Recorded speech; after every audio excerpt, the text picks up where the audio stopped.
নমস্কার। একজন সনাতন তথা হিন্দু ধর্মাবলম্বী ব্যক্তির অন্যতম বৈশিষ্ট্য হলো কারোর সঙ্গে দেখা হলে করজোড় করে তাকে নমস্কার করে অভিবাদন ও সম্মান জানানো। কিন্তু হিন্দু সমাজ মানেই ধর্মগ্রন্থকে বুড়ো আঙ্গুল দেখিয়ে নতুন নিয়ম তৈরি করা। ঐক্য আমাদের পছন্দ নয়, অযাচিত বিভেদই আমাদের আসক্তি। আর এই সূত্র ধরেই পবিত্র বেদাদি শাস্ত্রের কর্তৃক অনুমোদিত প্রাচীন ঋষি, মহারিষি এবং আমাদের সকল পূর্বপুরুষদের সম্বোধন নমস্কার না দিয়ে তাদের নিজের রচিত সম্বোধন দেওয়া শুরু করেছে। শুধু তাই নয়, তাদের অনেকেই উল্টো নমস্কার প্রদানকারী সাধারণ হিন্দুদের জিজ্ঞাসা করেন, আপনারা কেন নমস্কার দেন? নমস্কার না বলে এই অমুক সম্বোধন ব্যবহার করুন। প্রথমেই জেনে নিই নমস্কার সম্বন্ধে কিছু তথ্য। বেদাদি শাস্ত্রের মুদ্রা হলো হাতের বা দেহের বিশেষ একটি অবস্থান।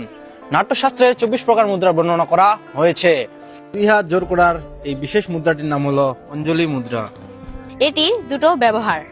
কাউকে দেখলে অভিবাদন জানাতে যখন এটি ব্যবহার করা হয় তখন একে বলা হয় নমস্কার।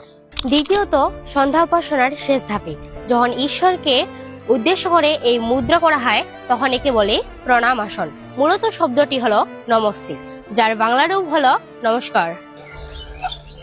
নমঃ শব্দের অর্থ হলো নত হওয়া বা সম্মান প্রদর্শন করা, যার সাথে সে ধাতু যুক্ত হয়, যার অর্থ তোমাকে।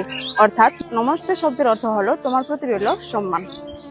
ভারতের বিভিন্ন প্রাচীন মন্দিরে এবং প্রত্নতান্ত্রিক নিদর্শনে শ্রীকৃষ্ণ, শ্রী রামচন্দ্র সহ বিভিন্ন ব্যক্তিত্বের নমস্কাররত অবস্থায় খচিত নকশা পাওয়া যায়। আপস্তম্ভ ও বৌধায়ন সূত্রে অভিবাদনের নিয়ম অনুসারে নমস্কার দেওয়ার কথা পাওয়া যায়। পবিত্র বেদে অনেকবারই নমস্তে তথা নমস্কার দেওয়ার কথা উল্লেখ পাওয়া যায়। নমস্তে অস্তু আয়তে, নম অস্তু পরায়তে, নমস্তে রুদ্র তিষ্ঠত, আশিনায়ততে নমো নমঃ। হে রুদ্রদেব, আপনাকে আসতে যেতে উঠতে বসতে সব স্থিতিতেই আপনার প্রতি আমাদের নমস্কার। অভিবাদন রূপে নমস্কার প্রদানের উদ্দিষ্ট উদাহরণ হিসেবে যজুর্বেদে 16 অধ্যায়ে 32 নং মন্ত্রে বর্ণিত আছে। নমস্কার জ্যেষ্ঠদেরকে, নমস্কার কনিষ্ঠদেরকে, নমস্কার উচ্চবিত্ত, মধ্যবিত্ত, ধনী, গরিব ও জ্ঞানী, স্বল্প জ্ঞানী সকলকেই নমস্কার।